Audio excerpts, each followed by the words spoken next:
In 2012, Sasin is going to carry out Sasin Bangkok Forum event, present its idea of business for social responsibility. Let's go check it out. In Thailand, His Majesty the King also have initiatives on the so-called sufficiency economy. So what is your opinion on this? Well, I think it's to some extent deliver what the king is expecting, this model. But it's maybe not fully because corporations are there to generate the wealth. If Thailand want to go further, it can be further redistribute wealth, which, for example, happened in the Scandinavian models, particularly in the Swedish model over time, very successfully. I see. The corporate sector has been always supported very strongly by whatever government, doesn't matter which government has been in power. But then the redistribution of wealth was a different thing, and Sweden succeeded, I think, very well with it. Thailand has to find its own formula, obviously. Also salaries are different, but it would be close enough in what the king believes in a sufficient economy, sufficiency economy. Yes, so I think the Sasin Bangkok Forum, even though it will take place in July next year, but the timing is quite good and it's very relevant to what actually happening in the global economy today. We have seen a lot of news report about the Eurozone problems, the problem in the US economy. So in your opinion, how social welfare, corporate responsibility and capitalism can continue together? Yes, but Thailand's luck is that you are in the Asian zone. And that's a zone which don't have the problems of Europe or even United States. And it can be the engine in itself to provide that. If I recall correctly, Thailand reoriented somewhat of its trade from Europe and even United States, more with China and the countries around here. So maybe more of that will happen. But I actually believe that European problem will be also resolved. It maybe take longer time. So will United States. It's maybe sluggish, but they all will be back. But the engine for growth will be in Asia. China and India. China and India will be, well, and other countries around here. Southeast Asia. And then the whole context of the Asian countries obviously create an opportunity for very strong growth and development, and I think they should capitalize on it. The forum, the Sasin Forum, can provide an opportunity maybe to dialogue about what are the best directions for Asian countries to take, what is the best direction for Thailand to take. And that's why the timing couldn't be better. So maybe you can explain a little bit more on what will be your key message at the Sasin Bangkok Forum next year. I will certainly start with that the world we knew it before the meltdown will not return. That's something for the past. It's a very new world emerging, which again, if I reinforce, is more global, but also the expectations on the role of corporation in the society is very different.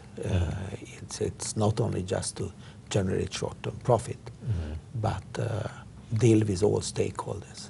Let's not also forget, I mentioned that Thailand has to focus on education. Everybody's going to do that.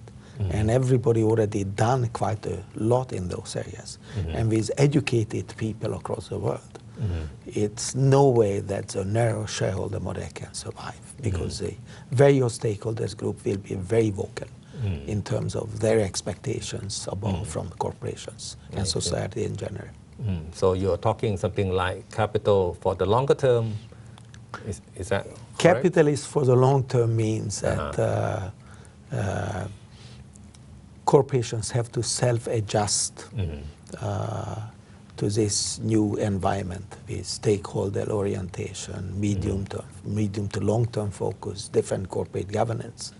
If they don't do that, there might be a risk for that corporations will be over-regulated by governments, by regulatory agencies, and with that maybe capitalists will not survive, which would be very unfortunate, because capital is still the best way of managing markets. So to sum up, you are saying that it's no longer possible for companies, for profit-oriented enterprises to be narrow-minded. They have to broaden the stakes to cover more people, cover the communities, the environment. Otherwise, they will not probably not survive for long. Yes, that's exactly what I'm saying. And one way to do that is to be more welfare-oriented. Well, in itself, it's going to promote welfare for Yes. various stakeholder groups. And then it's up to the governments if they want to further redistribute wealth between the various stakeholder groups. On this point, I think in Thailand, we are quite familiar with what we call the corporate social responsibility, Right. or the CSR. Right. It's a buzzword here in Thailand. So is anything different from what you have talked? You know, corporate social responsibility sometimes has a very narrow interpretation, particularly in the past. But sometimes it's being used now as a surrogate to what I am talking about, triple bottom line or stakeholder model. So it could be looked at that. But in other extreme, it's being seen more as philanthropic orientation, which is not what is meant to be, frankly. I don't like very often to use the concept corporate social responsibility. I rather like to talk about stakeholder model or responsible enterprise, which is more inclusive of various elements which I have been referring to. So it's not just about the organized company trips to plant more trees in the provinces? Or provide financial resources for donations or whatever. No, it's not. It's much broader. Much broader. More in-depth? Yes. So very often corporate social responsibility incorporate all this I talked about. Can you explain a little bit on the Canadian model? What Canadian companies have done to achieve the stakeholder models? Maybe an example?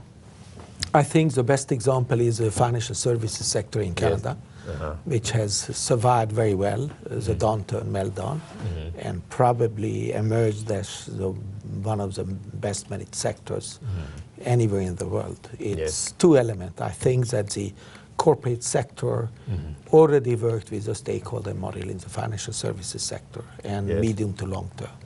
It was not overemphasis on short-term profits.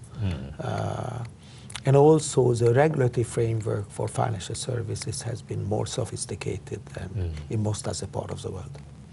And that's probably have to be improved across the world in general, because it's otherwise it will be a very difficult situation to avoid the meltdowns based off. I mean, look at the latest development with UBS, which is again a problem.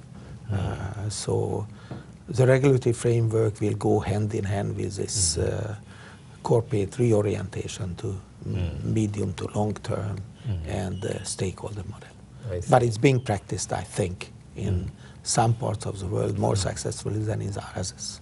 I see. You mentioned about the Dow Jones Sustainable Index in the U.S. Stock market. Right.